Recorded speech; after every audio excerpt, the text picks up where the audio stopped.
Aloha. I don't know how to respond to that. Oh, that... Fuck. Did that just malfunction your brain? That completely malfunctioned my brain out of all of the ways to start a greeting for an episode. My God. Hello, everybody. Welcome back to BnB Anime. I am Blue. That is Brad. And neither of us have functioning brains because Brad just worked a fuck ton and it's end of term for me at uni. So anybody else who's also at uni or even high school, I think you guys have finals around. Is it this time or is it in the new year? Typically finals for your fall semester are going to be, I think, like week 2 of December. So not this coming week, like I know colleges are, but next week. Okay. So, well, for everyone that is studying, stressing, all of that, I feel your pain. I'm with you. And it's been very many years since I have experienced this. So, yeah. So, yeah, we feel your pain. We apologize profusely for what you are going through. Yes. And hopefully we can give you a little bit of escapism with today's episode. Yeah, that's what we're here for. Yeah. So Jinx. Fine, I owe you a Coke whenever I see you. So, would you like to talk about your week? My week has been kind of eventful, kind of uneventful. It's one of those weeks where I feel like I've done a lot, but I don't think I've done much at all. You know what I mean? Mm-hmm. Oh, no, I get that completely. So, I went to a library because I had a huge paper due. Mm-hmm. So I went to my local library, which I haven't actually checked out here in Toronto yet. I've checked out like the big libraries and my uni's library, but I hadn't actually checked out like the small office that's close by to me. Mm-hmm. I love the inadvertent puns with checking out. I like it. And normally what I do because I'm not very good, I'm not one of those people that feels that is at all productive when I study at home. My phone keeps buzzing. I'm gonna put that over there. Look at you being important, having friends. What's right. that like? Says you with your huge group of friends. But I'm not one of those people that, like, I kind of have to be in a sort of uncomfortable situation to be able to study. And I'm not sure if that's just a personality trait or if that's just conditioning from school. Like, I can't study comfortably at home because when I'm at home, I'm too comfortable. I have to be slightly awkward and anxious in a classroom type setting to be able to study. So normally what I would do is I would go find some cafes that have indoor seating. Mm-hmm. But obviously that gets fairly expensive fairly quickly because, you know, a cappuccino is like $5. It's not cheap. Yeah. And you know when you do that thing where you're sitting in a cafe and you've been there a while and you're going, am I allowed to stay here any longer? Or should I buy something else to be able to, like, have I reached my time limit before I need to repurchase something, you know?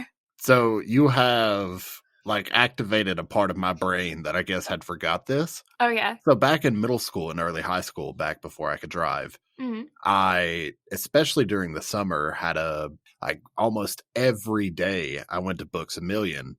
Mm-hmm. And I'd be given like $10 or so to spend on snacks. Mm-hmm. And so I would sit there for hours upon hours and get a smoothie and just read. Mm-hmm.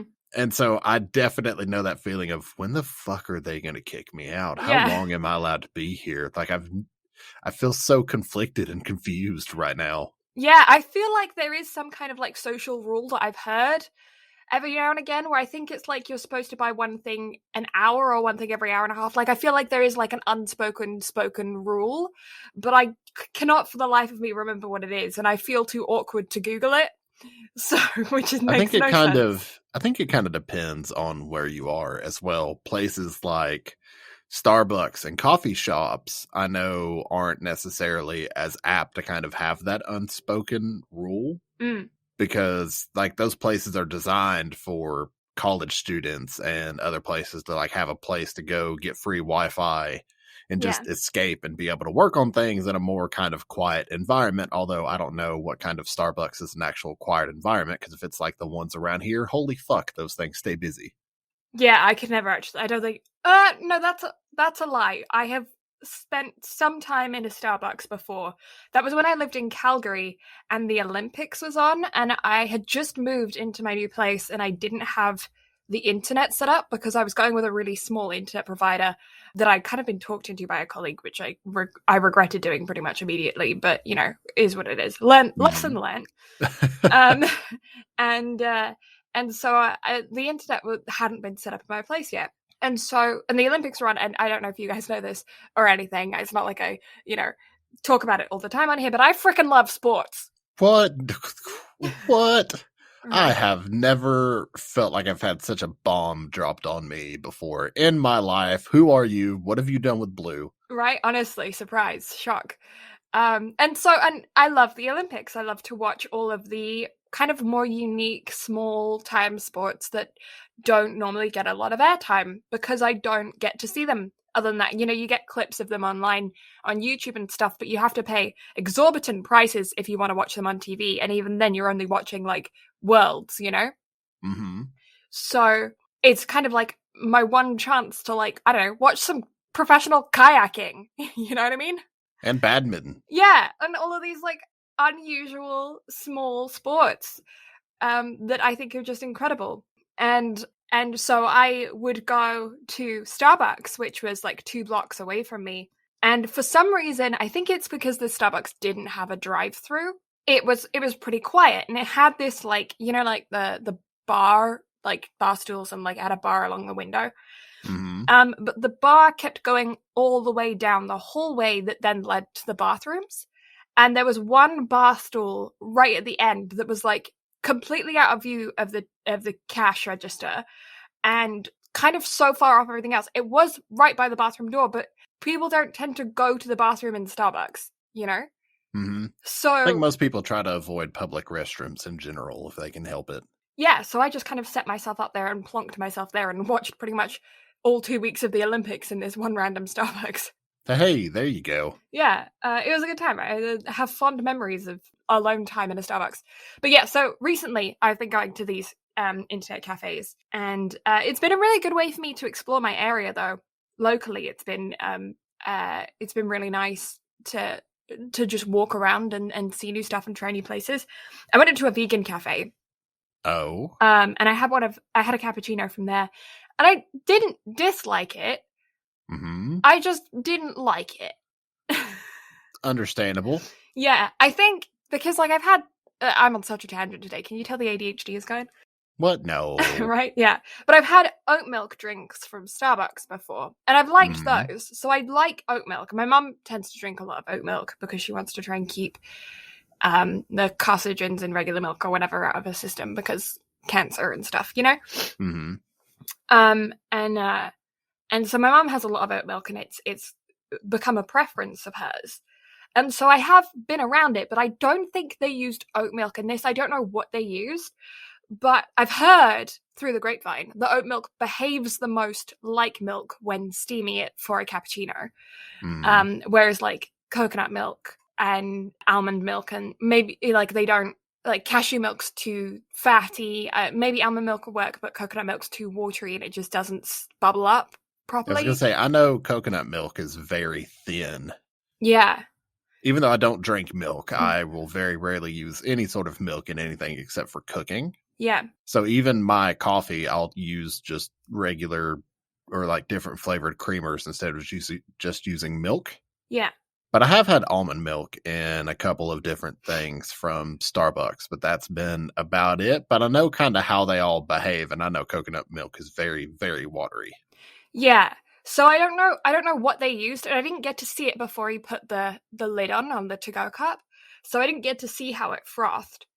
But I wasn't a huge fan of that. But now I know, and I definitely want to go back there because they have a lot of like vegan foods. And I'm vegetarian, which obviously means that I can have things like cheese and egg and stuff. But there's not a lot of like easy instant foods that I can have, you know? I mean, I can have like instant noodles as long as I get the veggie ones. But like, you know, I can't just have like a Hot Pocket. What? No You know? Hot Pockets? What kind of shit? Right? And so sometimes I don't want to do cooking. And so I thought I might pop in there and try some food. blasphemy. I know. You know what? Okay, I'm on the biggest tangent today, but you know what's bugging me? What? Pre-made sandwiches seem to have gone out of fashion. I don't think so. I can't find them anywhere. Like, I see them everywhere. it must be an American thing and maybe a British thing, and maybe I just never noticed that they weren't really a thing in Canada. But, like, I go to, like, convenience stores. There's so many convenience stores around me. And I'll go into them, and they'll have, like, fridge cabinets, but no sandwiches. But do you check the deli area, though? Because that's typically where it's kept. Yeah, no sandwiches. I don't see... I mean, like, if I go to, like, a supermarket, like a No Frills or a Sobeys or something like that, then they'll have them. But, like, the small independent corner shops don't have sandwiches. Well, that kind of makes a little bit more sense. I can kind of see that. But why? In the UK, when I grew up, you could get a sandwich anywhere. I feel like a lot of that may have to do with the culture and how fast everything moves. So therefore you need something quick and on the go. So therefore a pre-made sandwich kind of makes sense. Yeah. That's the only thing I could kind of see to make out of that. I want my train station sandwiches. I don't. They weren't exactly the nicest, but they were so easy, you know. Let's go to Japan. Yeah, that's then we true. get all the train station sandwiches and bentos. That's true. But I had a point to all of this. Oh yeah, the library. Oh, that's right. We were talking about that. We were, yeah. So anyway, going to all of these cafes adds up. So I decided one day that I was going to go to the library and I was going to write this essay in the library. And I went there, and I'd been in there once before because I needed to use the bathroom. And I was like, maybe a library will have them. It does have bathrooms, which is insane because not all libraries have them. And that's weird. That would be the one place I would expect to have one, considering how long people will spend in a library. My local library in Faversham in the UK didn't have a bathroom, or at least didn't have a public bathroom. They may have had a bathroom for staff, but there wasn't one that was available to the rest of us. And it became like Pavlov for our family. And it's an inside joke that whenever you step into the library, you'll need to take a shit. Because our local library didn't have one. So I wrote my paper in the library. I was looking out the window because I was on another one of those bar stool type areas. Mm-hmm. A library's heckin' fancy. It's got a water bottle station where you can fill up your water bottle. Oh, that's very modern. Is it like one of those that looks like a water fountain, but you like stick your water bottle in the wall? Mm-hmm.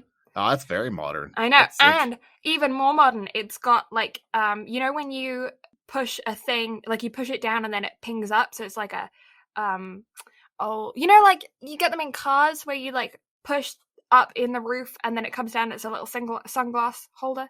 You know? Yeah. It's got those, but instead of it being a sunglass holder on the top of desks, they are electricity ports. They're plugs. So you can plug your USB in and shit? Yeah. But they're just like the push down, click up things. And I was like, whoa, fancy science. Very, very fancy. Yeah. One thing I will say is that they did not have a very good encyclopedia series set. But I think I was also... I did just end up looking online, but you know, I have a preference of having a hard copy of something. So, I mean, I understand that, but also, mate, you have the entire internet at your fingertips with your phone. Yeah, but again, not to sound like a millennial here, but as much access as you could ever hope for to anything and everything you could ever need is at your fingertips. But I think by this point, I had something like 20 tabs open with all my different citations. Okay, get more RAM. I was on my laptop. Upgrade your RAM. Just kidding. Laptop RAM is expensive as fuck. Yeah. And also a bitch to try to upgrade. Yeah, I know. Anyway, I did the paper, and I think I'm probably going to go to that library a lot more.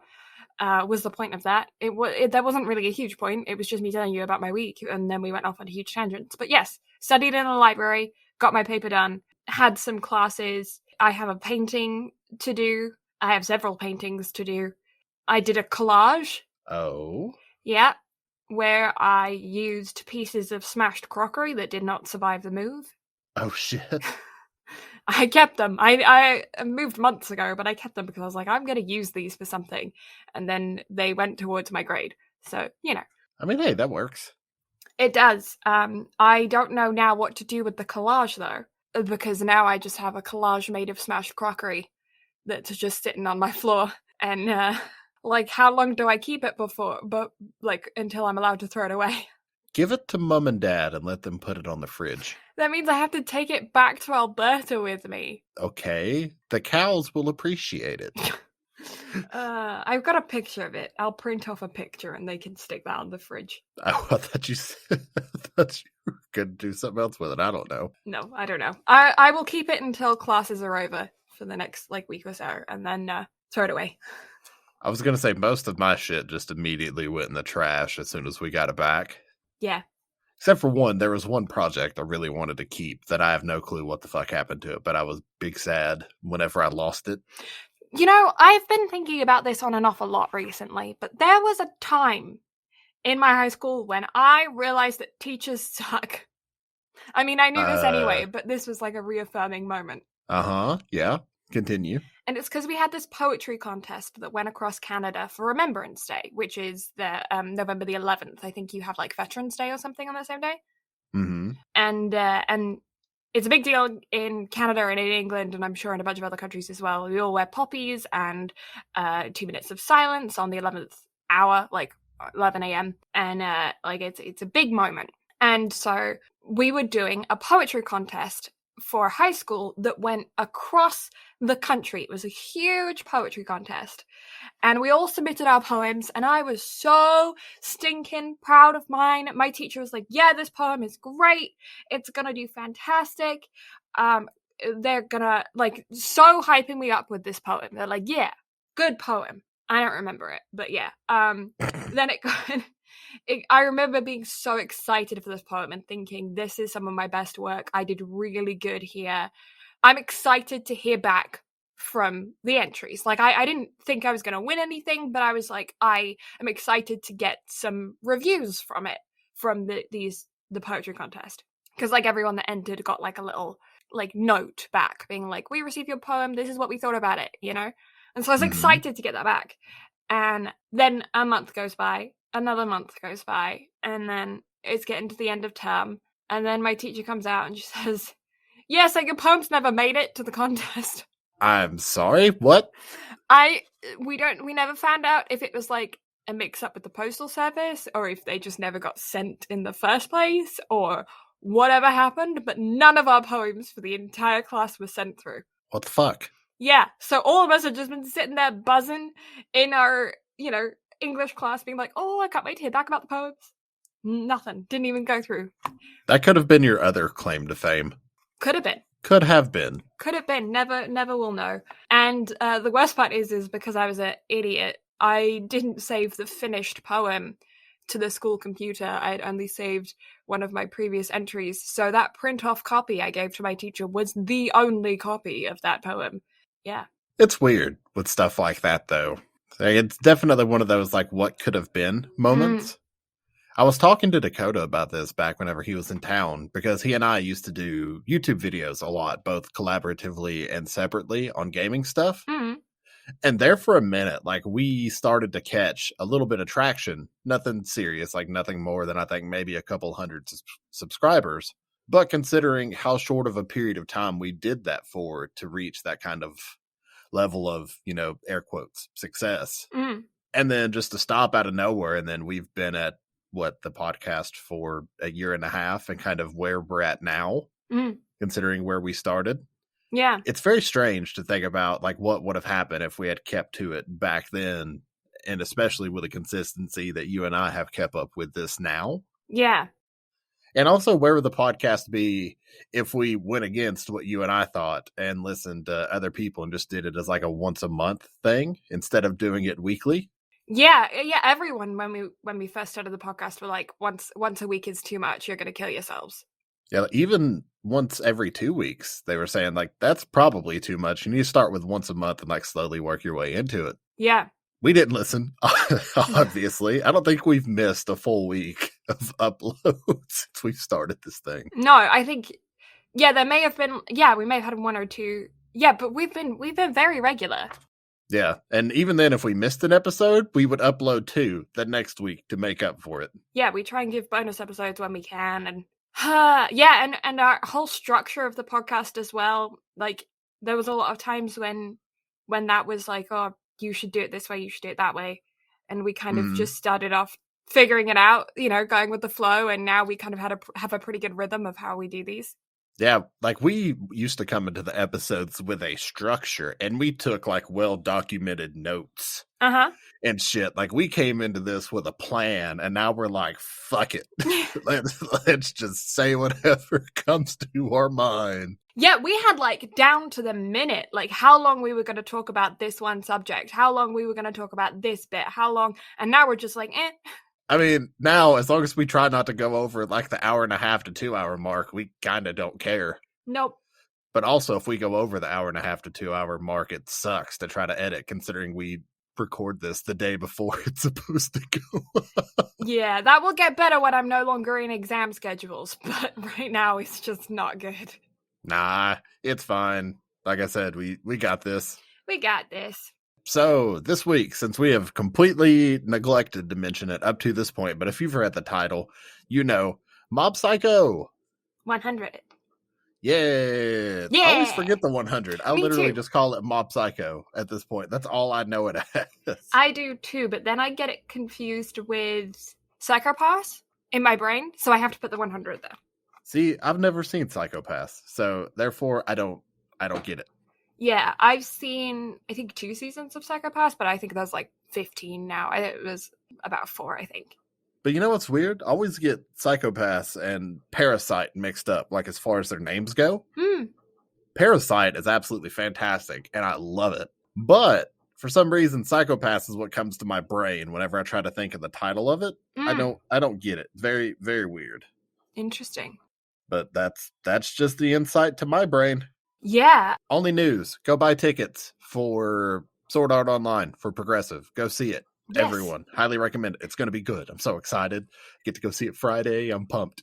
And I will also just quickly say that the twins, well, one of the twins, singular twin, gave me a review of Perfect Blue on Netflix, which is an anime about according to her, I haven't seen it, it's an anime about a boy who falls in love with art and goes to become an artist. And she said it's not good, and she felt it was very flat.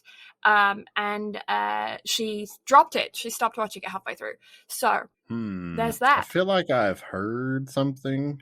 Is it Perfect Blue or is it Blue period? She said Perfect Blue, but I didn't look it up. When I did look up Perfect Blue, I got a 1990s horror film. So maybe it's not called that. I don't know, but that's what she texted me. Huh. Well, I mean, I just looked it up and Blue period was the first thing that popped up. So if it's a Blue period, that's interesting because I was honestly going to schedule that at some point. Because I was like, ooh, art. Blue and I both do art. That kind of makes sense. Yeah, but knowing that, I don't know. I am curious to watch it because of what she said. I don't know whether or not I'll watch it for the podcast or watch it in my own time. If I watch it in my own time, I will let you guys know what I think of it. Because, yeah, I'm very curious now. That the way she described it was just that, like, there was conflict between the main character and side characters around the fact that he wanted to go be an artist, and then all of a sudden everyone kind of got over it, and there wasn't really a lot of like development in that sense. It was just kind of like, they woke up one morning and were fine. And also she said that the progression in art didn't really make much sense to her. So I'm interested about that myself as an artist and someone who is currently going to art school, because she said that he didn't really have any technical knowledge of anything and yet kept making all of these leaps, bounds, and jumps in his artwork. And she felt that it was like not very not explained very well. Like the actual montage of him getting better wasn't really shown. I don't know how accurate that is, because obviously I haven't seen it myself, but those were her comments taken away from it. And she did say that she dropped it and she doesn't know if it gets better after the point that she dropped it. Those are the thoughts and opinions. Well, twin, should you want something else on Netflix to watch that is absolutely fantastic, Comey Can't Communicate, I'm going to keep shoving this down everyone's throat until everyone watches it because it's so good. Also, the first volume finally came back in stock on Right Stuff. So I'm going to order that. Nice. It's my plan to fully own the manga for that, because it's so nice to actually be able to see it animated, considering I've been a fan of the manga for such a long time. It's so fucking good. Okay. But anyway, Mob Psycho. Yes, back to the topic. We had a topic? So the manga for Mob Psycho was written by one. Don't ask, I don't know.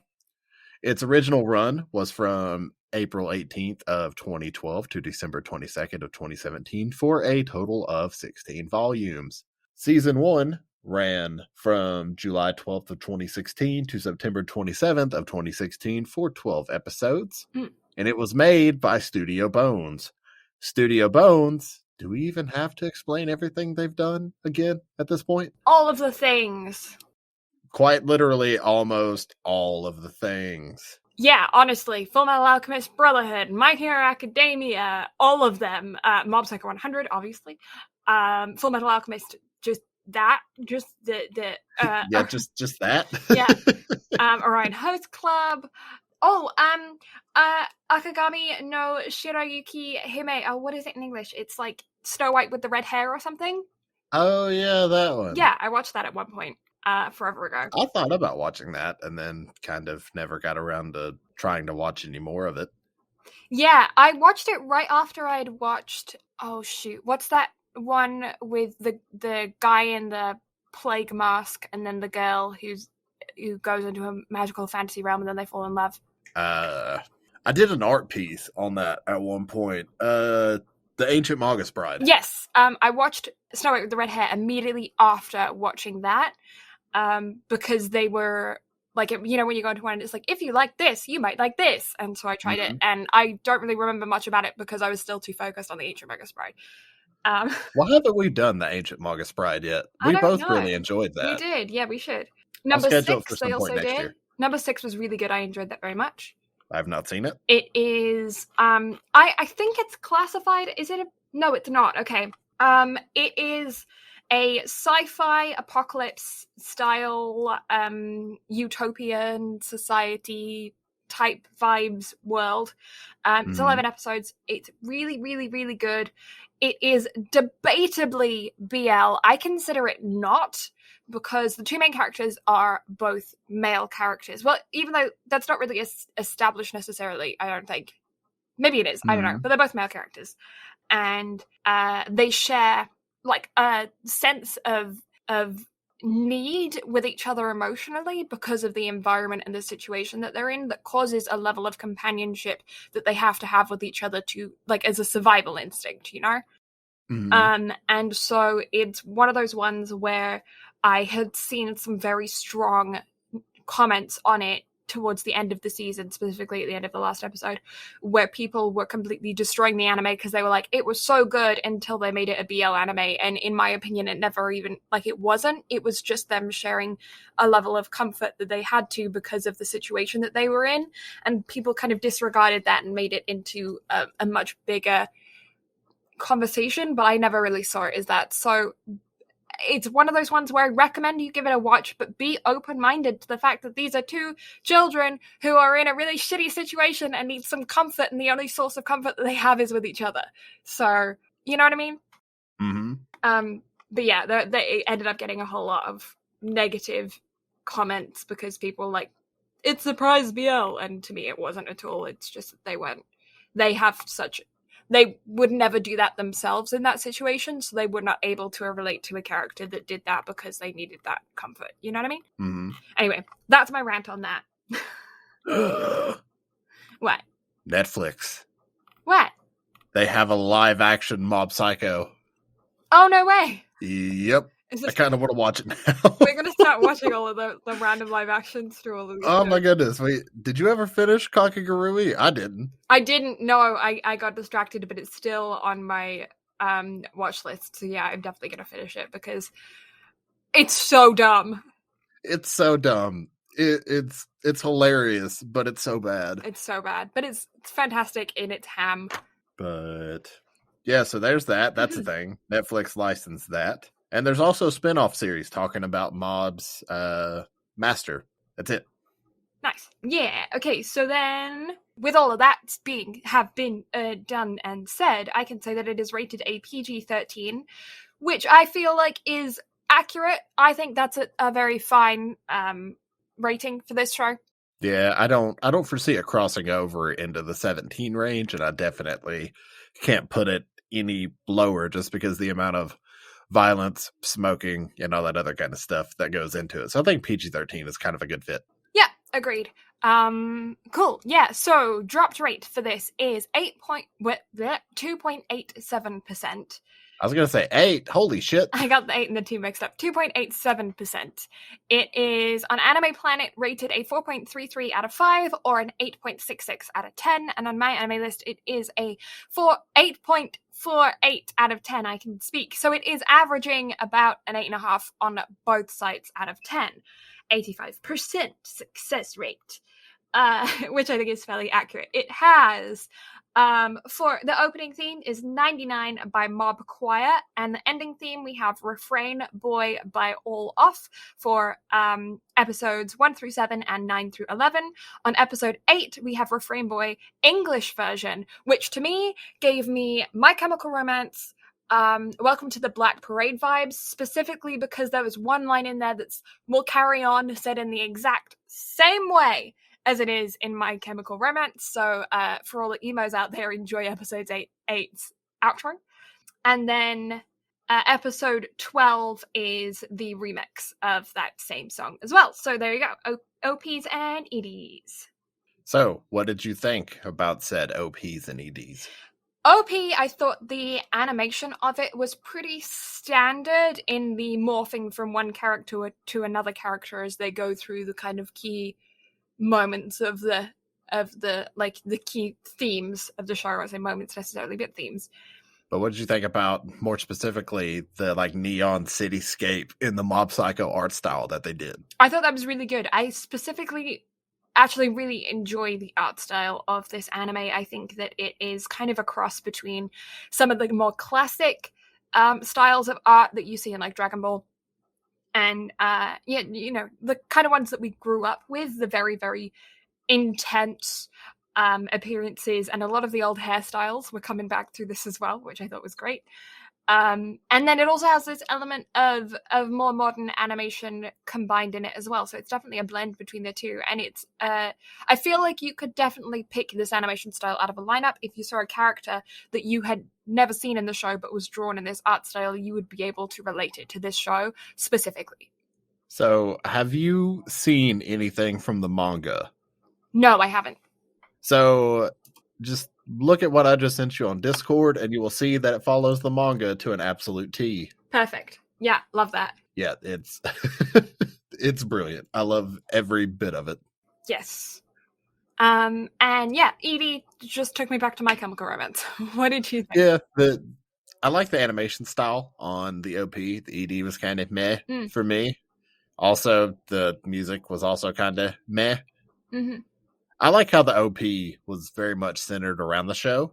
Yes. So I'm a fan of that. Just not a big fan of the OP and ED on this one. But the art style for the show, my God, I love it. It's simple until it needs to go ham. And then, my God, because I read the manga well before I ever watched the show. And so seeing the art style translate over beautifully, but also with the way they do the psychic powers, is just so fucking cool.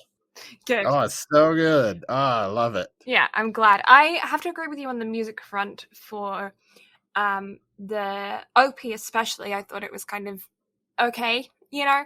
And then the ED, if I didn't have that connection to MCR in my brain, I'm not sure how I would have thought about it. But yeah, I definitely got that line in my head, and then I wasn't paying attention to the ED anymore because I was too busy listening to MCR in my own head. So... Yeah. For the people that are going to yell at us over not liking the OP and ED, because there are some people that are very much die-hard Mob Psycho fans. Yeah. I'm going to direct you towards OPs like Tokyo Ghoul's Unravel, Tanaka-kun, and also Your Line April. So come at us, bros. Tanaka-kun's OP is my favorite OP of all time. So much so I looked up the band and realized that they don't have any other good songs. So then just listened to the OP on repeat. It's one of my favorite OPs, my favorite personal OP of all time. So if I had to like take a stab at like what's like my favorite kind of OP or ED of all time, I got on a huge nostalgia kick this week, and so I downloaded the second ED to Inuyasha, the one that everybody makes memes about, just blaring at 3 a.m. on TikTok. That's it. Nice. It's just so good. I love it so much. Nice. And with that, I think that's everything. Oh yeah, you can view this on Crunchyroll. So if you have a Crunchyroll subscription, that's where you can watch this. Yeah, sub, dub, they got it all. Yeah, I think everything they have it is in there for your viewing pleasure. Yeah, they got it in like Russian and all kinds of fun languages as well. So yes. Oh, I should have watched it in Russian. I bet that would be good. Yeah. So let's put those spoiler chicken hats on and go from there. Yeah. Oh, I will put a quick trigger warning out there for blood, violence, gore, and yeah. It's a shonen, so that comes standard. Yeah.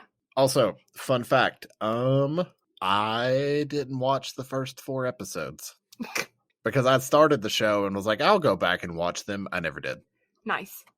But I remember everything that happened. Again, I read the manga, so that's kind of why I didn't go back and watch what I'd already seen. But now I'm sitting here thinking about it, and I'm like, fuck, what were those first 4 episodes? Well, I can tell you, we start off with, I'm just going to call him Boss throughout the entire thing, or Sensei, maybe. I don't know, I'll probably switch between them. Master, whatever. I like Boss best after those last couple of episodes.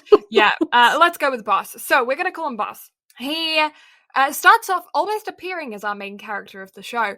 And he is a psychic that has been hired by a couple of clients to go and alleviate a spirit that has been haunting them. And so he follows them, and they go on a quick journey where it's very quickly established that he is a fraud, and that he's a very good and efficient con man. And they go into a building, they see the spirit, and he tries to exorcise the spirit with salt, but you can't just use regular table salt. No, you have to use blessed salt, and his wasn't blessed. So the spirit was just like, what the heck are you talking about? So he puts everyone on pause, and he whips out his phone, and he calls his backup, which is his disciple, his student, Mob, who is our main character for the show, who actually has psychokinetic powers, or he's an Esper, and he's able to do like telekinesis and exorcisms, and to be honest, a few other things as well that I don't really know the name of. And he goes and he eliminates the spirit very quickly, and then tells his boss off for calling him on such short notice. And this is when we learn out that he is, of course, a middle school kid. Classic. I think Mob is up for best boy in our end of year awards. I could see that, yeah. Like he very well almost might take the cake. Like Mob can be best boy. Yeah, I could definitely see him as that. He's such a squish. Okay. Yeah, big squish. And with that, they then go into more shenanigans happen. Evil spirits in a tunnel. Turns out they were a biker gang. No, they weren't. They're not the bad guys. There's an extra big bad guy in the biker gang tunnel who's killed everybody that's entered, and he's very dangerous. And Mob just walks on in and takes it down, and it's really easy for him. And this is where we kind of get a little bit of One Punch Man vibes, not just with the rounded faces of the characters in this show, but also with the fact that Mob at this point seems fairly unbeatable. You do know why you get One Punch Man vibes, right? I do, but should we tell the folks at home?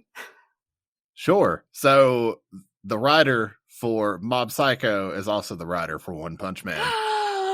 So if you see similarities, now you know why. Now you know why. It's One Punch Man with a new skin. This is a corgi in disguise. So, yeah. Or One Punch Man is Mob Psycho in disguise. Yeah, sure. That way round. Mob Psycho came first. Yes. Either way, corgi in disguise, one way or the other. So yes, Biker Gang moved on. Episode 2. The Telepathy Club. This is a group of kids that I was not sure were going to be recurring characters when they first introduced, but yes, they are. So it turns out that there is a group of students at the middle school who have just had a kid drop out of their group. And because of that, the club is going to be disbanded, which gives me really strong sports anime vibes. And so they have to recruit a new individual member, but it is the middle of the term. They can't get someone in the middle of the term. Everyone's already got their clubs. So they run around trying to find this new member for the Telepathy Club when they bump into Mob, who they try to recruit. They don't actually end up being able to recruit him because when they are about to, in walks the Student Council Vice President with the Body Improvements Club, who are basically like middle school bodybuilders, and Mob, being a weak, weedy teen with a crush on a girl that doesn't look his way, has decided that he wants to choose the path of his own enjoyment and signs up for the Body Improvement Club, thus disbanding the Telepathy Club. But it's okay, they get to use the room anyway because they just needed it for storage. Very simple joke, worked well, very funny. Yep, I agree. Episode 3. Yeah, so we have sort of like not really important stuff, but anyway, what ends up happening is Mob gets sad. He walks home. On his way home, he bumps into a lady who is part of a cult named LOL. She takes him to the cult where everyone laughs and smiles, and it's hella creepy. And then he bumps into a reporter from his school who's on part of like the school newspaper team or whatever, who is forcibly converted along with an old gent who is just kind of along with them. And this is when Mob is not converted like everybody else. He is able to resist it. And we have a big fight with Dimple, who is a high-level spirit possessing a man who is wanting to take over the world for his own validation, really. It's a self-esteem issue. And he even says it's a self-esteem issue. Yeah. He's like, I have an ego. He admits it. Yeah. And so Mob, I think is this the first time where we get to see the 100% explode, or did we see it? Yep, this is it. Okay. Mob goes 100 on this one. Okay, so that was a really interesting transition that they used throughout the show to show the progress, because this kind of show doesn't have any surprises. It's incredibly cliche. Every trope that you can think of that would be in this kind of show is there. There's no twists and turns. It's so standard. But it is different from a typical shonen and a typical battle shonen in that there's not necessarily power levels per se. There's just Mob stress level. Yeah. I just think that like the script is very much the same of like, this is the character that he first fights, and then this is when, you know what I mean? It's like every stage is kind of, you've seen it before. I'm not saying it's necessarily a bad thing, because this show is very unique in the way that it does those things, and because of its unique art style, because of its humor throughout, and because of Boss being a character throughout, I think that does change it up enough for it to be its own unique thing. But there's a lot of stuff in the future, especially regarding his brother, that is just very much staple. Mm-hmm. And this, I feel like, is kind of a staple moment of he defeats bad guy becomes his sidekick / friend, you know? And that happens twice throughout this show? Twice, technically 3 times if you count his brother, but we'll get to that. Yeah. So, like I said, it's a very standard plot line of boy meets bad guy has villain speech, they fight, boy wins, villain becomes subordinate. You know, very simple plot line. Yes. With that being said, I think this was a good way to do it, in the fact that it is a spirit, and thus him being like Casper the Friendly Ghost for him, but also still being a conman, Casper the Friendly Conman. He is then able to do things throughout the series that another character wouldn't be able to do if they were like another Esper. For instance, if they kept him here and then if they swapped him for Wig and just like changed the positions around, then I feel like it would have felt even more cliche. Mm-hmm. Also, that's his nickname now. He's Wig. Yes, 100% Wig. Yeah. Although that's a very Super Saiyan Wig. It's Marge Simpson. I love it. Yeah. So from here, we have the turf war of the middle schools. Basically, it is the gang rivals, the delinquents of all of the middle schools are getting together and having a fight. And there is this one Wig who is the boss of everyone. He can beat everyone up. And so then the middle school that Mob goes to decides that they need a new champion to go up against Wig to be able to restore their honor. And so I just love that built-in pause of wait for it, Wig. It's because my brain has to take a moment to process that that's what I've been calling him. It's like I could think of his name, but no, it's Wig. It's Wig. Yes, and I can appreciate this. Yeah. So they also, can we appreciate the fact that the school that Mob goes to is called Salt Middle School? Yes. And the school that they are going to be going up against in this episode is Black Vinegar Middle School. Yeah. Yeah. So where's MSG Middle School? We need some chips. Sake? Fish. Ramen. Saveloy? Sparkling water. Steak and kidney pie. Shepherd's pie. Oh, love a bit of shepherd's pie. You broke it, you lose. I do. Okay, but shepherd's pie or cottage pie? Do you know the difference? Shepherd's pie. Shepherd's pie? It's more expensive. It's nice though. Who cares about more expensive? Worth the money. It's nice. I just now have vegetable pie. There is fake ground beef that I do have in it to make a cottage pie, which is nice. But yeah, I don't think there's ever. I haven't seen a ground lamb, a veggie ground lamb. Don't know. One day, maybe. One day. Okay, but yeah, fight for the best. So they send off the Body Improvement Club for the turf war by kidnapping Mob and using him as bait to get the Body Improvement Club there because he has become adopted by them. He goes on their runs. He's the mascot. He is the mascot, but he's also not because they take him. It's the kind of thing that I genuinely see in the bodybuilding circles in real life. They will take the scrawniest, tiniest human being, and if he or her is trying their hardest to be a bodybuilder, they back them 100,000%. They don't care. Oh yeah, because all they have to do is just put in the effort. That's what they see is the effort. They don't give a shit what you look like, what you've been through. As long as you are putting in the effort, you are part of the family. Yeah, 100%. And I've seen that several times throughout the bodybuilding community. And so having this little bit of representation of their youth, the bodybuilding youth, doing something of the same sort was rather heartwarming and a tender moment, and I like how it is a repeated theme throughout the show. Yep. But yeah, so they go to get Mob back, and when they get him back, they're just planning on walking away. They're chill about it. But no, because Wig is around, and he beats everybody up with his psychic duel, except for Mob, who, despite the vicious attacks, is doing just fine on his own because he has his own psychic powers and is then able to determine that Wig is also using his own psychic powers and uses the quote from Boss to be like, hey, my guy, you shouldn't use your psychic powers on other people. What are you doing? And so they have a big fight between the two of them. And things end up progressing pretty darn well with the fight. He's just not going to fight back. Till he nearly gets choked the fuck out.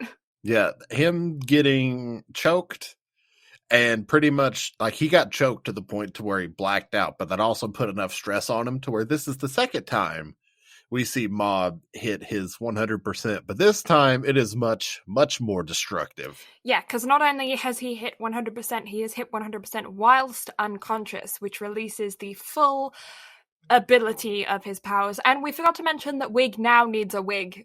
Previous to him getting choked the fuck out, he tried to use knives to attack Mob. Mob sent them back towards him in a matter of self-defense, and it shaved the top of Wig's head, which he prides himself on very much. Thus, the next time we see him, he will be Marge Simpson. Yep. He is going to have the tallest of wigs. Yes. Oh, I love it. Uh-huh.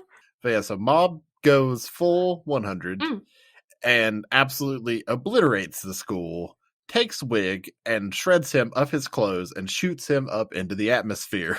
Yes. And then when he comes down and Mob comes to, he is very upset about the fact that he has lost control again, because it not only is against the boss's rules, but he has his own emotional reasons as to why he doesn't want to use his full powers to do with his younger brother. Yeah, it's kind of like his own personal previous trauma from what happened prior in their childhood. So he is overcome with grief, and due to this, his powers kind of sort of explode again, but in a constructive way, and put the school back together. Yes, but all of this was caught on camera, and thus it's kind of made the news a bunch, and everyone has also realized that there is this person called, they have dubbed White T-Shirt, who defeated all of the, who defeated Wig and all of the guys. He is now the strongest in the delinquent circle, and everyone wants to either defeat him or honor him or whatever. And also it has sparked the reporter again in her interest in Mob. Yeah. So with that, we then end up getting more... Well, no, then it kind of switches over to his brother for a while. That's when we get... Yeah, we get a couple episodes of Ritsu being kind of possessed, but also trained by Dimple into unlocking his psychic powers. But also, brother goes through a dark turn. He decides to join the student council president in framing all of the bullies at school to get them outcasted and to bring about justice, as is typical, anime city council of, we run this bitch and no one has power over us but us. Yeah, I think it's, is that called Angel of Death, that term? I think it's a thing that actually happens. It's like a vigilante, but for their own twisted sense of... Yeah, I think that sounds about right. Yeah, I think that's what it is. But yeah, so student council president is basically upset because his brother is better than him, which is relatable to little brother, who I'm going to call him that from now on, because Mob is obviously able to use he's Esper, who's got all these psychic abilities, and he hasn't. He's always wanted them, and that's what he's wanted his whole life, despite the fact that he is top grades in nationally. They were saying that he is ranked very well nationally. Very, very intelligent human being. Fantastic at sports, all-round seemingly decent bloke, very popular, attractive to his classmates and peers, just could be on top of the world if he wanted to be, but he has always been comparing himself to his brother because his brother has these mystical, magical abilities that he always wanted but never had. So he is given a business card for his brother, but the person thinks that it's him, to train his psychic abilities. And he goes to check it out himself because he's thinking that maybe that will release psychic abilities in himself. And when he goes there, he realizes that it is just some rich dude who has too much time on his hands who wants to gain psychic abilities for himself. So he has been finding... Wow, okay. Did you hear that? I did.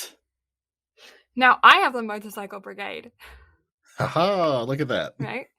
That went through my noise cancelling headphones. I was like, oh my god, wow, loud. Yeah, so they he goes there, he realizes that it's kind of a little bit bizarre because all the kids there are very, very minimal use of their abilities, getting a tiny flame on the tip of their finger, or bending a spoon a tiny amount, being accurate to choosing the right card 68% of the time. The only one that I will say is really cool is that the twins seem to have actual telepathic communication? That's the one. I went through telepathy. Yeah, that's the one. I went through 4 different words trying to find it. Telepathic communication, and that seems like it's the only one that's legit, that they can just have full-on conversations with each other. But they weren't exactly showing that off very well in the intro, so it looks really weak. But I would say that's the strongest of all of them because it is accurate all the time, and it seems like they're having very strong conversations, Mm-hmm. And anyway, so they have he progresses very quickly with destroying the delinquents, destroying himself, destroying all these kinds of stuff, and ends up in his turmoil unlocking his own psychic powers to where he then kind of goes off the handle even more and ends up getting the reputation that he himself is the white t-shirt, and he fights with all of the delinquents in the local area from all of the different schools. When Wig sees this and contacts Mob and gets him over there so that Mob is able to help him, where Mob then apologizes for his brother's behavior and reassures his brother, and it's kind of like a moment where his brother kind of breaks down and doesn't really know how to feel about the situation because he wants to be angry and upset, and he wants to have a rivalry with his brother, but he has such a level of affection for him and an appreciation for him and has admired him for so long that he's just very confused and conflicted about his emotions. Mm-hmm. So then there's a big fight scene, and then they all realize that Mob is white t-shirt when there is an extra dude.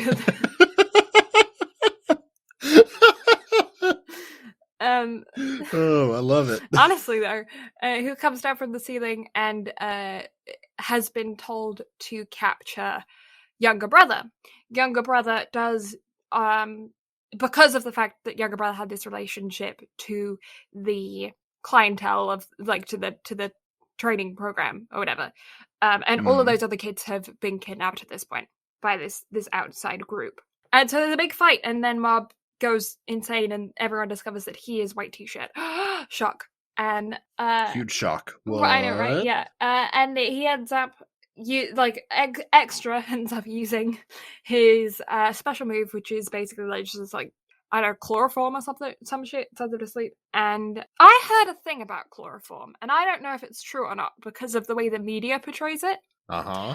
I heard that chloroform must be like applied to you for you to be asleep. Like, you know how it's like they show like a cloth and then they put the cloth over your face and then you go to sleep and then they take the cloth away and then walk off and then the person stays asleep. I heard that you have to keep the chloroform there for them to remain asleep. If you take it away, then they wake up. And I don't know if that's true or what. You know, I think, okay, my brain is kind of confused. Because I could see it, like, you know, taking a little bit to, like, fully get the person, like, fully unconscious. Mm-hmm. But then once they're fully unconscious, how would their brain know just that it's safe to wake back up? But I don't think it's a level of safety. I think it's just the chemical causes you to fall unconscious like an anesthetic. And then once the chemical is removed, your body processes the chemical, like, through the bloodstream or whatever, and then filters it out, and then you wake up. You know, I don't know how long that takes. Yeah, but I don't think it could, you know, metabolize that quickly. Yeah, but how long does anesthetic take? Because, like, you have your anesthetic drip in you consistently while you're asleep, right? It's not, they don't give you a dose and then... That is also pre-calculated for the individual. That's what the anesthesiologist does. Yeah. They have to do calculations to kind of figure it out because they have to give you the perfect amount. Because too little, you're going to wake up, like, even the slightest bit too little, you're going to wake up earlier than you're supposed to. But too much, and you get to go take a nap in a box with curtains. So you gotta be very specific for the individual, but also would more or less chloroform keep the person asleep longer? And also, I guess, the duration it's held on the face, but I don't think the body has the ability to metabolize something so quickly to the point to where immediately the moment the chloroform is removed, the person would wake up. I don't think it's an immediate thing, but I could see it happening within, you know, a couple of minutes, especially with the adrenaline that's going to be coursing through your body from having been chloroformed. But would the adrenaline also run out the second that your body is just conked out? No, I don't know. I don't think so. Because you would think if you're rendered unconscious, then therefore your entire body is just going to go limp, and it's going to be that full, like, not necessarily relaxed, but just full, like, out. I don't know. I don't know either. I think it's probably a happy medium between the two. I don't think it's probably as long as Hollywood makes us think that it is. Where, like, no, definitely not, but I don't think it's going to be that short either. My bet is 10 minutes. I mean, 10 minutes sounds probable. Maybe even 5 minutes. Because you got to think, chloroform is typically something that's used to get that person out of that situation immediately and into, whatever, motive of transportation is waiting. How long does I was just thinking about how long helium takes to wear off, because that's another thing you inhale. Typically 30 to 45 seconds, but it's also inhaled once. Unless you're an idiot. Don't inhale too much helium, and don't do it out of the tanks. Don't inhale helium at all. The amount of times that you see people inhaling it out of the actual tanks themselves. Don't put your mouth on a pressurized container.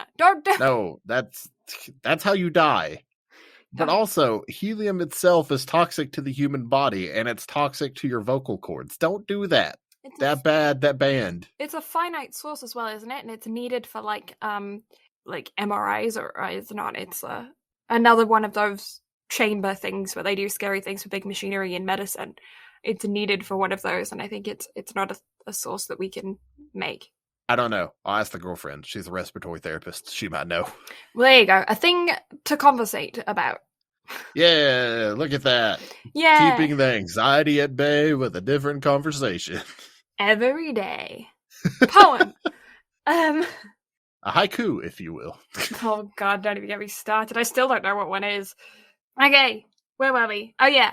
Brother gets kidnapped. Yeah, brother gets kidnapped. Mob gets knocked out. Mm-hmm. And then they immediately get together on a rescue mission to save brother. But before they can get started, one of the main people of the group that kidnapped younger brother tries to come after Mob and Wig. He immediately gets captured. His lackey's knocked out. And he keeps getting dunked into a bucket of water upside down thanks to psychic powers. Yeah, they basically waterboard him. Pretty much. Yeah. And he gives them all of the information right off the bat, and they still don't believe that it's accurate information, so he just gets to drown for a while. Oh, I learned a thing. Sorry, ADHD. You're good. This is interesting. There is a crystal cave in the world that is deep in the world, and they drained it of water at one point. And when they drained it of water, members of the world went down in their scientific members and were looking at the caves doing experiments and stuff, right? They had to wear special respiratory gear because the heat and humidity within the cave was so high that the water, that their bodies, the human body, was colder than the air outside. And so they were breathing in the moisture from the 100% humidity out exterior. They were breathing that in, and then it was the condensation inside their lungs because their bodies were colder than the outside, and they were drowning from inside their own lungs by breathing. What the fuck? Right? Insane, right? So they had to wear special respiratory gear, but the cave's filled with water again now, so it's fine. I mean, Mother Nature. I know, but I thought that was cool, and I wanted to share. Yeah, Mother Nature's scary as hell. Yeah. Dr. Stone didn't teach us that enough. Honestly. Or Blue Planet. Frickin' the fact that blue whales are the biggest creature to have ever existed, and we are currently alive while they are. You think about all those dinosaurs. You think about the biggest dinosaur you could think of. Blue whale's bigger. How nuts is that? That is nuts. Nuts. Anyway. So they go, and they find the building where all of the folks have been kidnapped and captured, but whilst they were finding the building, it's okay, the little brother has already found an escape plan. By basically using the other weak ones as bait. By being like, we're all weak and feeble and we can't get out, and then destroying everyone's heads. And it's a fun time. And then his brother gets to the thing as well, to the building as well, and they start fighting everybody too. And they have big fights. They send out all of the different members of SCAR, which is the highest ranking members at this branch of the company, of the evil guy company. Mm-hmm. And the brother and Mob and Wig are fighting all of them and getting through them pretty darn easy. And Dimple's fighting as well, he's helping. And big battle scenes happen, kind of it's just a few episodes of battle scenes, until we get to boss being like, hey, my guy, you wanna work today? I'm gonna track your phone. because I gave it to you, and find out where you are. Gets a taxi all the way out to the middle of nowhere, scares the living daylights out of the taxi driver because he just asked to be dropped off in the middle of the woods with a $70 taxi bill. And then goes into the building and just confidently strides up to the door where all of these lackeys are standing out front and just is really nice to them. And they all just assume that he is the boss of the company. And he, because of his confidence and niceness, and they just show him to where everybody is. They just take him, and he just wanders around with everybody, and he collects all of his guys, and they're fighting everybody, and then eventually he ends up with all of the lackeys behind him, all of the young lads, and then fighting the last remaining, I think, 4 members of SCAR that are still there. And he just tells all of the lackeys to go away, just be like, hey, you don't want to do this. I taught you some good lessons about how to be a good human being. You should go now. And they're like, yeah, peace. And they're out. And he tries to escape as well, but he doesn't. And so then he has the fight only a con man can have against the last 4 members of SCAR. Do you want to go into detail? So we have our stereotypical shonen final battle and war of Mob, Wig, and Little Brother going up against the top, is it 3 or 4 members of SCAR? I can't remember. I think it's 4, or like 3, and then the captain, tiny dude.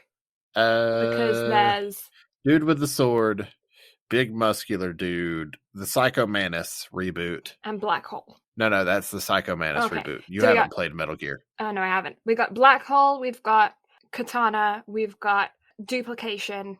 Yeah, Shadow Clone Jutsu. And I thought there was one more. I think that's it. I thought there was one more too, but I guess it's just those 3. Let us know if we forgot one. Yeah. So, Katana dude slices Boss in the back. So, Boss thinks he's dead. And at the very end, you see Mob go 100. But wait, episode 12 starts. And Mob is just standing there, chilling. Boss gets up and just starts going absolutely ham and can't seem to figure out why. It is explained to us that as he told Mob that sometimes the strong will run away to keep from hurting people, Mob took running away as passing his powers off to Boss and then just checking out mentally. Mood. Which, I mean, that's the most Mob thing he could have possibly have done. Honestly, I think that's the most teenage thing that he could have done. Like, he is an accurate teenager. Oh, 100%. Like, let the adults handle it. Fuck this. I'm done. I'm out. And so Boss goes absolutely ham, destroys the will of Katana and Shadow Clone Jutsu, and then grabs a hold of Psycho Manus and is like, look, if you're going to talk to somebody, you need to do it without your mask on, which, COVID. And then yeets Psycho Manus down the hall into the wall while also ripping off said mask. Psycho Manus comes back without a mask and is like, fuck y'all, I'm taking over the world. I don't care what anyone says. Tries to set off the most massive black hole possible. But then teenage jock boy shows up and it's like, no, not having that. You're done. And so puts him out and then everybody else escapes. Yes. Yeah, I forgot about Jock Boy. He could be called that. He shows up a couple of times throughout up until this point, and I feel like he is definitely going to be someone who is more important later on. We got the assumption, the vibe that the big boss man who they confused boss for is his father, and that he is the son of the head of the organization that this district was a part of. So, definitely a character that we're going to see later on.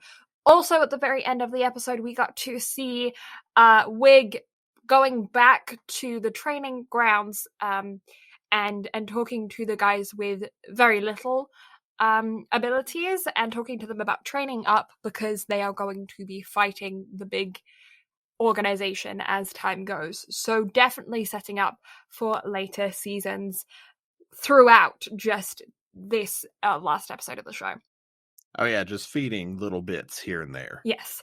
I did have one comment about the show that I'm not sure whether or not, like, it's kind of not my world to be able to be talking on, but I did want to bring it up and thought that it was a worthy point to talk about. There is only, as far as I am aware, one Black character throughout the show who was designed and styled in a way that could definitely be considered to be racist.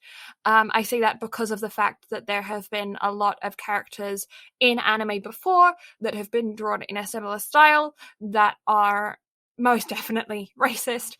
The reason why I have a more of a questioning stance on this is because the vast majority of characters in this show are very caricaturized and very cartoony and very exaggerated, and a lot of characters have the same identifying lip feature as this character as a part of their feature as well, so it's not specifically him, but I did see it as something that is at the very least tasteless, at the most racist, but like I said, I don't really have a horse in this race, so I just thought I'd put it out there. It's definitely a thing that's up for discussion as to your opinions on it, but I did notice it, and it did kind of throw me for a loop whilst watching the show.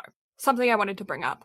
So here's the one thing I don't understand about the stylization of Takeuchi. I'm not sure. Because in the manga, the character is definitely not a person of color. They are certainly a bit more shaded than others, but not.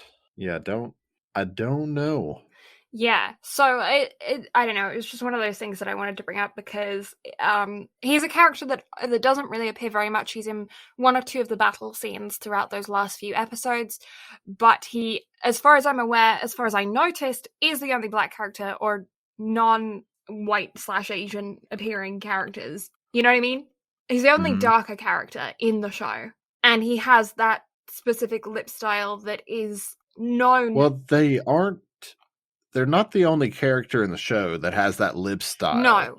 And they don't keep it at all times either. No. But then again, neither do the rest of the characters either. Yeah. But again, why they chose to make the character Black is just whenever there's not any other implication as to them actually being Black in the manga, I'm not sure. Yeah. But again, they didn't keep that particular lip design throughout. No. And they didn't have it during the manga either. But then again, I'm not sure. I understand where you're coming from. Yeah. But at the same time, I'm confused by the design choice for the anime because again, the manga is not problematic at all. So I'm confused as to what led them down this path. But also, it's not just that character that gets that treatment. No, that's the thing. That's why I don't know whether or not, like, it's one of the reasons why I wanted to bring this up, is because it does bring up the question, which again, this is a question that I don't have a horse in the race for, but is it, like, what level is it of this is the stylization of several characters, and this person just so happens to be one of the characters within the group? Should you exclude that character because of their race and the stylization and the connotations between them? Or do you, like, how careful are you with it? And where are we in society at the point where we decide that, okay, we're, like, it's fine to do that now, or it's still not fine and it's not okay? And I just think because of the history that anime has with separating out Black characters via the way that their lips are designed, I feel like it's still a very sensitive topic and in the anime community, and it's just something that when I saw it felt uncomfortable to me as a viewer, and I wanted to know you guys' opinions and your thought process on it, because, you know, like I said, I'm white. I don't know about this conversation. This is just something that I saw as a viewer that made me go, I'm not sure how to feel about this. And I very much want to hear you guys' thoughts and opinions, especially if you are Black and you like anime. Does this impact your viewing experience? Does this make you not want to watch a show or not like a creator or a studio or anything like that, or do you not care at all? And it's one of those questions that I thought I would pose to you guys because, like I said, I don't really know how to feel about it. It's not something I really even thought about until I started reviewing anime, you know? Mm-hmm. So, but there you go. Yeah, so do let us know what you think. Yeah. Yeah. So to end on that note, it sounds kind of sucky. So let's go and talk about your favorite joke from the show. Mob. Just Mob in general. Just Mob in general. It's just mood. He's just an entire running joke throughout the show, and just how oblivious he is. Yes, he is. I personally really like all of the sketches of Boss doing his massage therapy and photo editing. Oh, that was great. That was brilliant. Yeah. I enjoy that so much. Yeah, that's a very good visual jokes there. Very funny. Oh, yeah, definitely. And such a large variety of them as well. I was very fascinated going into the comments of that section whenever those would happen, because the amount of people that are going like, he is a con man, but he's also not, because they go to him with a problem like having a ghost appear in a photograph or feeling like their shoulders are really heavy and tense, and he gets rid of that problem. He just doesn't get rid of it the way that they expect him to. Yeah, so he is... You know what that is? That's brilliant marketing. Honestly. Like, that is entirely up to marketing and execution, because although he is not providing the service that he is advertising, he is providing the service that the people want, just not in the way that he is going about it. Yeah. So is it technically conning the people? That's semantics. But he is taking care of the issues that they're having. He had just never faced an actual, he never faced an actual ghost or spirit or anything like that. And those that he did face, he was kind of an asshole because he was exploiting Mob for that and not paying him for his services. But he did also give Mob all of he gives Mob pocket money, doesn't he? And he bought him a phone, and he gives him like fatherly advice. Very, very good. But is he adequately compensating Mob for his services that he is providing? I don't know, probably not. But also, I mean, I can't hate him. He's Oh no, I definitely don't hate him either. He's such a good character. Not, but he is kind of a jerk. Yeah, he's a con man, but like he's a lovely con man. But also that bit, whenever those people were trying to con Mob, and he cons them instead. He cons the con man. Yeah, that was really funny.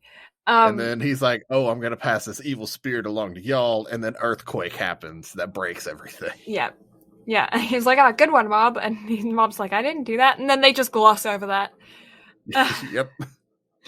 And then at the end, he gets to see Dimple, and so some of Mob's power did awaken the psychic ability within him, but he has such a mild amount of psychic ability that he can pretty much only see Dimple. But I am curious, because it's never fully stated, like he never fully admits to not having any sort of powers, and it's still kind of implied throughout the manga that he's hiding something. So I'm curious. Yeah, because see how things progress. He has spiritual powers, not psychic powers. So, yeah. So I'm curious to see how things progress, because I think I read the manga through season 2. And I think there's enough manga for 4 seasons, depending on how well they stretch it out, and depending on whether they decide to continue the show later on past, what there's a manga for, which is possible. Because, again, Studio Bones is a studio that has as much money to do whatever the hell they want with whatever they want. Yes. Speaking of Studio Bones, but not really Studio Bones, more or less the manga of My Hero Academia, more specifically the anime community. You all have gravely disappointed me. Oh. TikTok has spoiled the latest chapter of the My Hero Academia manga. And it is a massive spoiler for one of the longest running plot lines throughout the show. So I'm kind of pissed. Yeah. Don't spoil things for other people, guys. Chicken hat. If you do, give a spoiler warning. Don't just give a video fucking talking about it. Because with us being an anime podcast, I use those platforms to find news and shit. Don't spoil things without a fucking warning. Rude, guys. Rude. It's not the first time either. No, that's fucking hell. Yeah, it's a few times that's happened. Yeah, like, how many times have I given this rant on this fucking podcast? Fuck. Right, yeah. No. Put those spoiler chicken hats on, guys. Yes. We need to make the chicken emoji spoiler warning. Yes. Yeah. Oh, so piece of news that's not actually news for the podcast, but this is just kind of random happiness that has been given out. So Twitch has given all of their affiliates like an extra 5 to 9 slots for emotes. Nice. So I should make a chicken hat emote. You should. Put it on Bean. Yes. I need to do this. I need to do this now. Yeah. You should. Yeah, 100%. Yeah. That's it. That's all I've got to talk about. What do you rate it? If I completely disregard the whole black character situation going on, I don't think I can rate it with that in my brain. You know what I mean? So subtracting that from the show, I think that it had, for me personally, a little bit of a slow start. But remember, I have ADHD, so things need to be fairly intense right off the get-go for me to not find that as a thing. It's just a thing with my brain. I have to have a lot of stimulation, and I am unmedicated, so that's even further than people who are medicated. So I found that it had a little bit of a slow start, and I did find it a little bit cliche at points, even though it did have some good individualism throughout as well. I'm going to give it a solid 7.5. A little bit below average, but yeah, 7.5. This doesn't surprise me anymore. What about you? Maybe it's just the kind of nostalgia-esque feeling I get from having read the manga. Yeah. And being as far into the manga that I am. But I can give it a 9. Nice. Yeah, I think it can sit at a solid 9. The storytelling's good. The art style stays very, very, very true to the manga. It's entertaining. I absolutely love how the powers are stylized. And I'm very much looking forward to season 2 where they up the animation budget again. So we are in for some fantastic shenanigans in season 2. So yeah, 9. That's 2 weeks in a row that I've given it a 7.5 and you've given it a 9. You see, I feel like I would probably sit at like an 8.5, like average, but since you drop it so low, I feel like I have to overcompensate and bump it up. Yeah, I don't know. It's like I said before, this isn't my main genre of anime that I like to watch. And some parts of it I thought were really cool. Some parts of it I was kind of not always paying attention the most for. And I think that's a huge factor for me with my ADHD is if it doesn't grab me, I score it lower. And that's a personal thing, because somebody else might have ADHD sitting on the couch right next to me and they're completely hyper-focused on the show, whereas I'm not, So it is definitely a personal thing, but that is one of my criteria for when I watch. Does it stimulate the brain? Understandable. Yeah. And again, I can't fault you on that. I'm just going to give you shit. Sounds good. I can take it. That is what I'm here for. That is my sole purpose. I contribute nothing except for shit giving. Yeah. But with that, let's get out of here. So, with all that being said, that Blue, she awesome. You find her on the Instagram at Blue Lavender STM and on the Twitter at Blue Lavender STM. She also be on the TikTok and the YouTube with the art videos at Blue Lavender. Lavender with an A. Yes, and if you like Brad, you can find him on Instagram and Twitch at Brad Carter Gaming. You do have a TikTok, but you don't post, do you? Nope, but that also Brad Carter Gaming. You can... I can't say anything. I don't have any content to make you want to go over there. You can drop a follow. Give a follow. Yeah, drop a follow if you just want. If you're into anime content, I'm more than happy to send funny anime videos because Blue gets those all the time. I do, yeah.